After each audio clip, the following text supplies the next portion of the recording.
Good morning मित्रांनो, जय शिवराय आणि सगळ्यांना श्री स्वामी समर्थ. तर मस्त अशी आपली बॅक टू बॅक लोकल ट्रिपांची सिरीज चालू आहे आता असं म्हणता येईल. कारण पहिलं जर आपण पाहिलं तर जामनगरचं बुकिंग होतं, ते कॅन्सल झालं. त्यानंतर अहिल्यानगरला गेलो, अहिल्यानगरचं आपल्याला ऑनलाईन कंपनीचं बुकिंग होतं आणि आज आपण निघालोय प्रायव्हेट बुकिंगवरती, म्हणजे आपल्या कंपनीचं रेग्युलर बुकिंग आहे.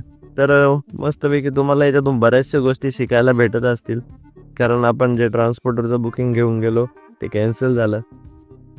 तर जे ऑनलाईन कंपनीचं बुकिंग झालं तर ते सक्सेस झालं आणि आज आपलं प्रायव्हेट बुकिंग आहे.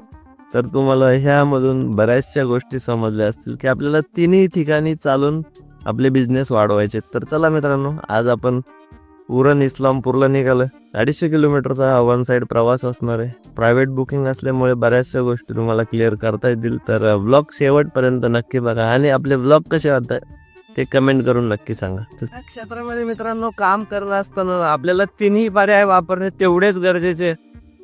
कारण कसं, जर आपण आपल्या प्रायव्हेट कस्टमर हे आपल्या लोकेशननुसार असतात, जिथून आपल्याला बुकिंग भेटतो तिथे आपण रेट अप अँड डाऊन करू शकतो. किंवा जर रिटर्नचं बुकिंग नसेल तसं डिझेल खर्च वगैरे आपण येताना घेऊ शकतो. तर दुसरा पर्याय आहे तो ऑनलाईन कंपनीचा. तर ऑनलाईन कंपनीला पण तसंच होऊ शकतं.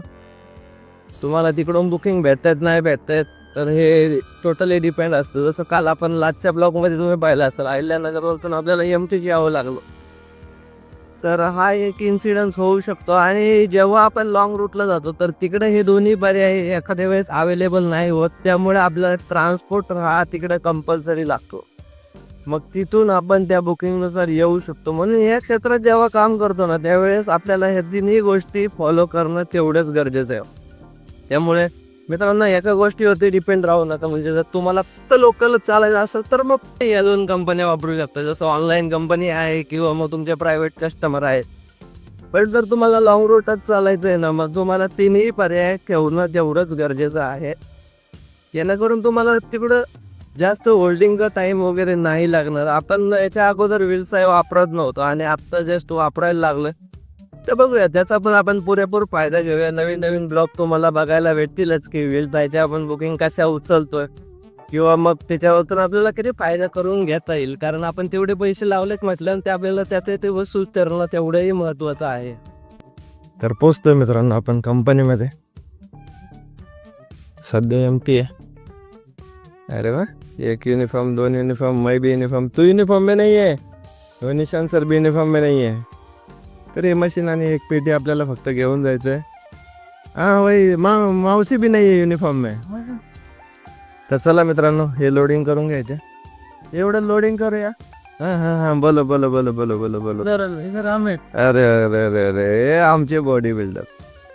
चला मित्रांनो, गाडी लोडिंग करू. ऑलरेडी भरपूर असं उशीर झालाय. काय काय टाकलंय ना बरोबर सगळं. ओके, कसा आहे कार्यकर्ता. तर भेटलाय मित्रांनो आपला पेपर.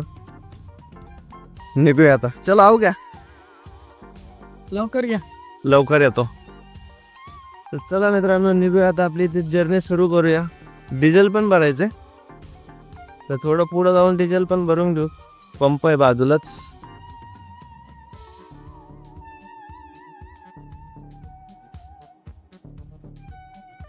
तर बघा, इथंच पंप आहे भारतचा, नवीनच झालाय.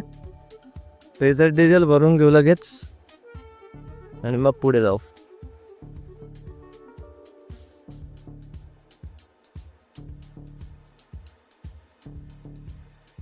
तर 2,000 रुपयाचं मित्रांनो डिझेल भरलं आपण. इथेच आपली गाडी आरामात जाऊ शकते. आणि शेजारीच आपला हायवे, ज्या हायवेने आपल्याला प्रवास करायचा आहे. तर या प्रवासात मित्रांनो आपला रूट होणार आहे सातारा, कराड आणि इस्लामपूर. जर मार्च एंडिंग चालू आहे आणि एवढ्या बुकिंग आहेत, एवढ्या म्हणजे दिवसाला 3-4 बुकिंग. आणि बघा ना, आपलं नशीब असं की आपल्याला लॉंग रूट जायचं नाही यावेळेस. कारण पासिंगला तर यायचंय म्हटल्यावरती लॉंग रूटची ट्रिप आपल्याला कव्हर होणार नाही. कारण कमीत कमी 5-6 दिवस टाकू. आता जर आली 1 तारखेला आपल्याला गाडीचं थोडंफार काम करायला लागेल. लाईटी वगैरे ज्या बंद आहेत त्या चालू करून घ्यावे लागेल. 1 दिवस लाईट बंद आहे ती चालू करायला लागणार आहे. त्यानंतर ब्रेक टेस्टिंग असतं, त्यामुळं ब्रेकचं पण काम करावं लागेल. ब्रेक थोडे आवडून घ्यावे लागतील, लायनर एअर काढायला लागतील. म्हणजे हे स्पेशली आता हे मार्च एंडिंग आहे, जो काहींचे टार्गेट कम्प्लीट झाले आहेत, काहींचे राहायचे असतील तर ते कम्प्लीट करण्यामागं पण हा एक सकाळ धरून 3 इन्क्वायरी आल्या. मग आता काय करू आपण, हे प्रायव्हेट बुकिंग असल्यामुळे हे कन्फर्म करून घेतलं.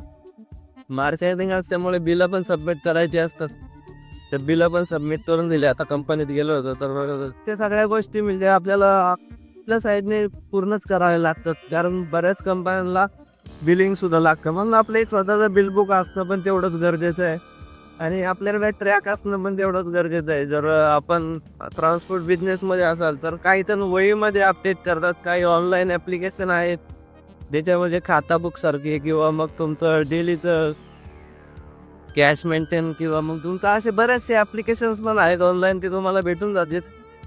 तर मी पण तसंच आहे, खाता बुक ॲप्लिकेशनमधून आपलं ट्रॅकिंग करत असतो. म्हणजे आपल्याला ओव्हरऑल समजतं की किती बिझनेस होतोय किंवा आपल्याला ह्या महिन्यात डिझेल खर्च किती आला, मेंटेनन्स किती आला किंवा आपल्या किती बुकिंग झाल्या, हे ट्रॅकिंग करता येतं. तर पोहोचतोय मित्रांनो आपल्या पहिल्या टोल नाक्यावरती, खेड शिवापूरला. आणि आजच्या प्रवासात मित्रांनो आपल्याला लागणारच 3 टोल, खेड शिवापूर, सातारा आणि कराडचा. कसे आहेत बघा, सगळे जर एकाच बसवरती तुटून पडले तर कसे होणार. त्याला पुढं साहेब पण थांबलेले आहेत, बघूया आपल्याला अडवतायत का सोडतायत. 3 जण थांबलेत, 3 जण.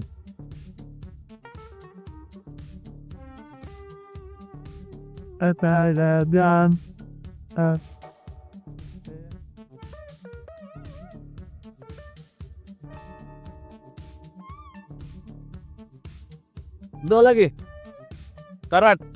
यस, कुठे सोडायचं शिरूर. चालतात, 50-50 रुपये होतील, 50-50 रुपये होतील. अहो साहेब कसं आता पुढे बंद चालते का, मला किती तू एवढं नाही चला मग प्रॉब्लेम नाही.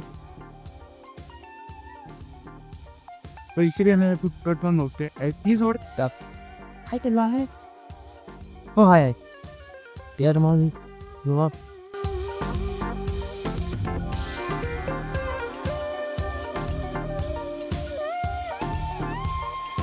पायी पाचवड आणि महाबळेश्वर एक्झिट. तर त्या मुलांना मित्रांनो आपण जस्ट इथं सोडला. 100 घेतले बरं का, म्हणजे आपण शक्यतो सीटा भरत नाही, पण तर साहेबाने सीटं भरलेत तर मग त्यांना का सोडायचं, कारण ते कुठं आपल्याला सोडतं. चला आता इथून निघूया पुढं.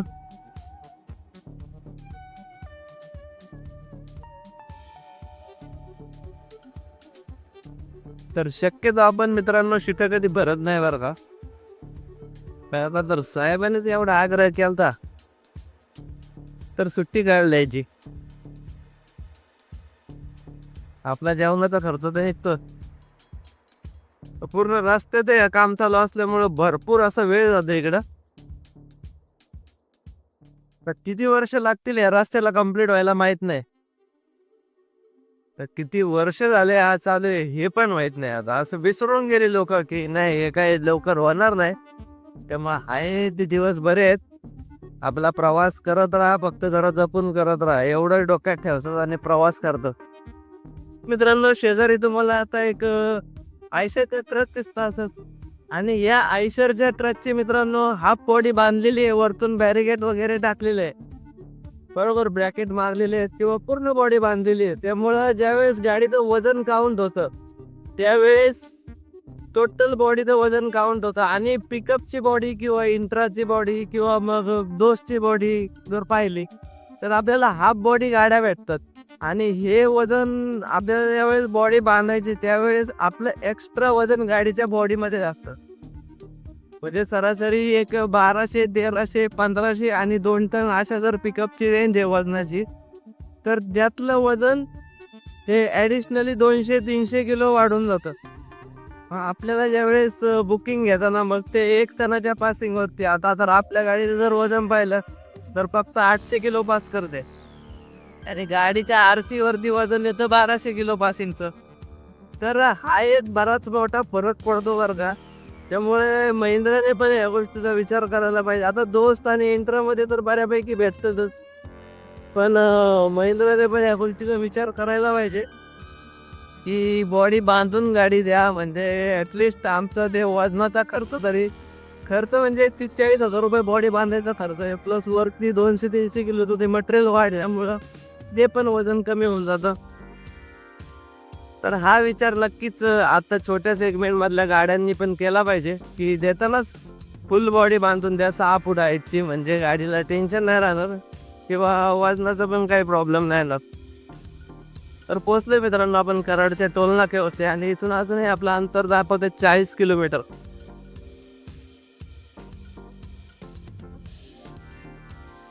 तर जुने टोल नाके काढून आता हे नवीन टोल नाके बसवलेत, डिजिटल कॅबिन वगैरे सगळं गायब करून टाकलंय.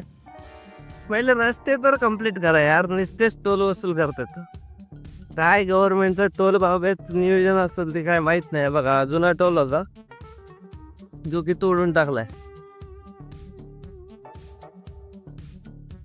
आहे का पूर्ण स्क्रॅप.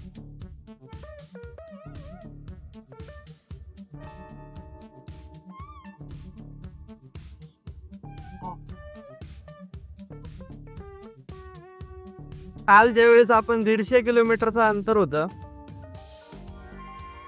आणि त्या 150 किलोमीटरसाठी मित्रांनो आपल्याला 5 तास लागले होते, आणि आज आपलं 250 किलोमीटरचं अंतर आहे आणि याच्यासाठी आपल्याला फक्त 4 तास लागले. तर हा फरक पडतो मित्रांनो रस्ते चांगले असण्याचा खराब असण्याचा. तुला बघायचं ना, पण आता जस्ट वळालो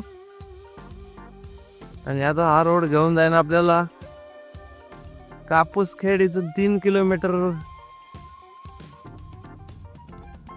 फायनली हायवे पासून बाहेर, आणि हा रोडने आता निघूया आपल्या लोकेशनकडे. आणि मग तिथं केल्यानंतर जेवायला काय थांबलो नव्हतो. नेरले तर चला आता गावागावाच्याच रोडने जाऊया. आणि हाय का हा रोड? अरे रे रे रे रे, रोड आहे का? रोड बाप असं आहे मॅपचं काम. बघा आता रोड MIDCचा आहे का आता रोड? गंडवत आहे मॅप बरं का आता.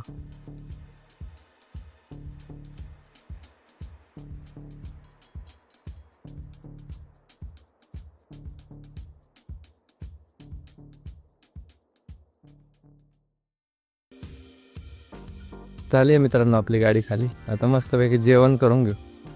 हे समोरच बघा कसं मस्त असा गंजा आहेत म्हणजे शाळूच्या, कारण इथं दूध फॅक्टरी आहे, त्याचे शाळूच्या गंजा आहेत बघा. तर या मित्रांनो जेवायला आजच्या मेनूमध्ये बघा कारलं, लिंबाचं लोणचं आणि चपाती.